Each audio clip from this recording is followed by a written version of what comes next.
household. This Concepts Made Clear video is about household. Remember, in each of these, I'm going to give a definition, brief explanation, quick application. The idea here is just to give a better understanding of fundamentally how the term is used. This is especially one of the most important ones, one I'm really excited about. So I want to open before giving a definition of household. I want to make a quick differentiation: family, household. Two terms, two realities that are very intimately bound, interrelated, close to one another, but it's very important to see the distinction. Family. Think about how we use this term. It fundamentally refers to this natural community that is bound together by marriage, blood, adoption. This group of people are a family, regardless of whether they live together in any specifically rich way or not. They are family in any case. Household names a community that is precisely one of living together every day in a certain kind of way. And what I'm going to suggest right off the bat here is, if we want to understand better the crisis of family today, we need to understand what's meant by household. For what we'll come to see is that at the heart of the crisis is that many families aren't actually living as households. We're going to see that a household is really the natural way that a family thrives together. All right, household, what is it? It's a community established by nature. In other words, the fundamental outlines of it are determined by nature. So we can say a community established by nature of shared daily living for fulfilling basic human needs. So it's a community, it's a natural community, it's a community of shared daily living, and it's one in which the basic human needs are met. So let's unfold that a little bit. First of all, note this. We can use that as kind of a broad notion there that can be used to apply to some homes where it's not necessarily a family. We could refer to a household of one, or a household where it's not necessarily a family in the strict sense. But that's household not in the fullest, most proper sense. Doesn't mean it's not something very real and important in life, and I want to address that separate and later, these household in the other senses. Right now then, I want to focus on household in its primary sense of a family household. So it's, again, then a natural community. Let's look at what we mean here by natural. What a gift.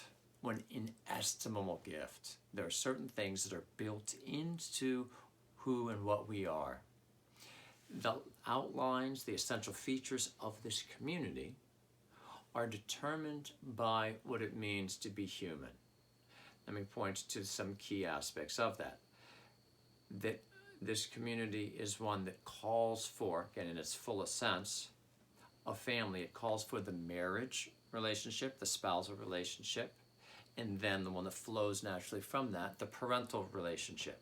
So these, as Aristotle pointed out, they are the two most essential constitutive things in a household community: spouses, parents to children. And indeed, he says, it is the flourishing of those relationships that this community is most fundamentally about.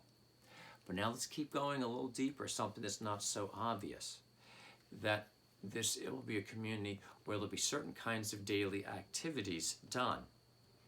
What kind of daily activities?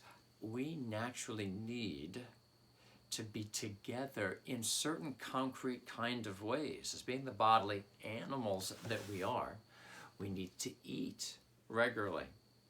But it's not just to get bodily nourishment. We need to eat in a certain kind of way with people that we communicate with, that we're really present to.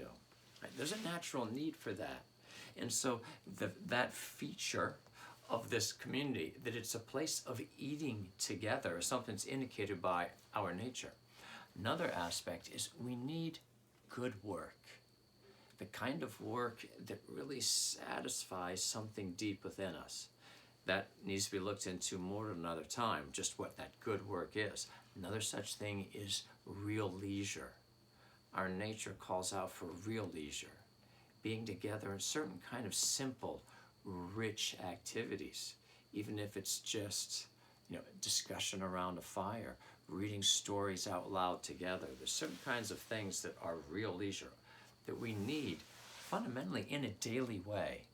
So when Aristotle looks again at this natural community, he sees its outlines indicated by our nature in those fundamental relationships, spousal, parental, and the kind of activities that are done there.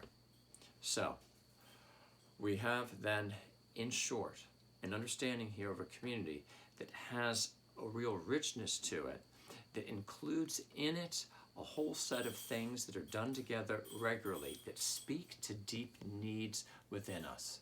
Deep needs that we have, not just on the bodily level, which, by the way, should never be taken for granted. There's a lot that goes into fulfilling them well, but then they naturally connect to all the other levels of need. The need for presence, the need for belonging, the need for relationship.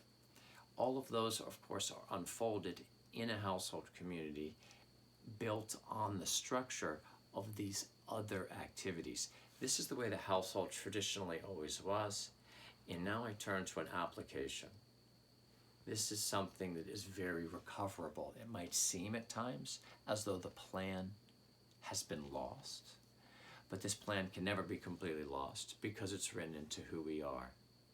We can rediscover it, and we can take concrete steps to make our own homes, even in varying circumstances, a thriving community of daily life that speaks well to basic human needs and more, the household.